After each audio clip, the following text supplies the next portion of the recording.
আসসালামু আলাইকুম রহমতুল্লাহ বরকাতুহু। দেশ এবং প্রবাস থেকে যারা আজকে আমার ভিডিও দেখছেন সকলকে যারা আন্তরিকতা সালাম।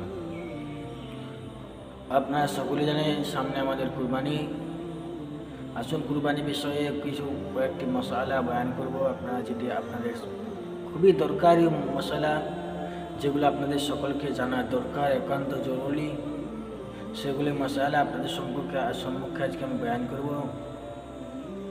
তো নাজরিন,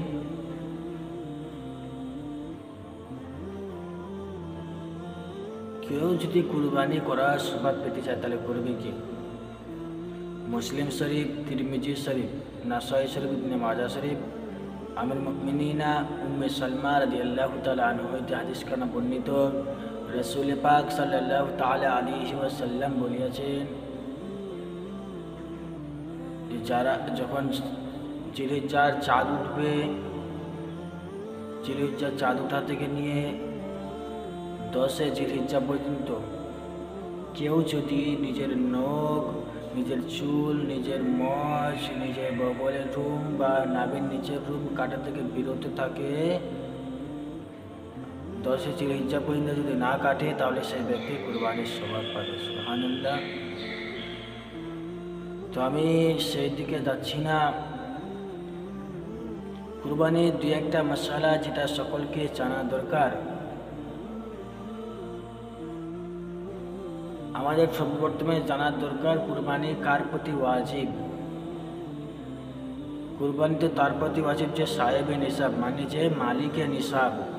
এবার মালিকের নিসাব কি আপনি বুঝবেন কেমন করে? তো বলা হয়েছে যে যেই ব্যক্তির কাছে 52.5 তোলা রূপা বা 7.5 তোলা সোনা বা ওই পরিমাণ কারো কাছে যদি টাকা থাকে বা কোনো জিনিস যদি থাকে তাহলে ওই ব্যক্তির প্রতি কুরবানি দেওয়া ওয়াজিব। ওই ব্যক্তির প্রতি কুরবানি দেওয়া ওয়াজিব। এবার আসুন বিরাদারান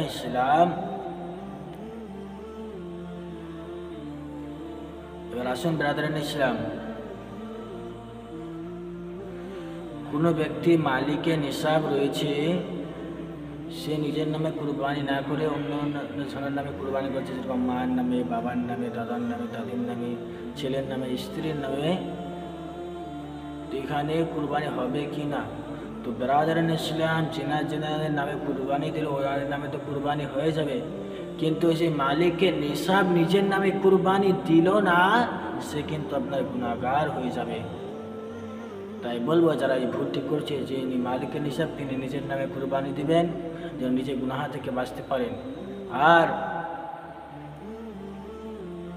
একটি মশালা বয়ান করি যে কোনো কিছু কিছু লোক মনে করে যে মালিকের হিসাব যে সে জীবনে একবার কুরবানি দেওয়া তার প্রতি ওয়াজিব নয়। বিরাদারান ইসলাম, যিনি মালিকের নিসাব যদি আপনি প্রতি বছরই থাকেন, যে প্রতি বছরই আপনার মালিকের নিসাব হয়ে যান আপনি, তাহলে প্রত্যেক বছরই আপনার প্রতি কিন্তু কুরবানি দেওয়া ওয়াজিব। যদি আপনি ধরে নিন যে 2025 সালে আপনার কাছে কুরবানি দেওয়া আপনার মালিকের নিসাব হওয়ার মতো টাকা আছে, মালিকের নিসাব হয়ে গেছে, ওই পরিমাণ টাকা আছে 2025-এ, তাহলে 2025-এ আপনার প্রতি কুরবানি দেওয়া ওয়াজিব।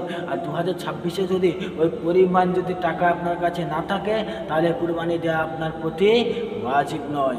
এইভাবে আপনার যেই বছর আপনার প্রতি এই 52 ভরি রূপা থাকবে, আপনার কাছে ওই পরিমাণ টাকা থাকবে, তখন আপনার প্রতি কিন্তু কুরবানি দেওয়া ওয়াজিব, যে বছরই হোক না কেন।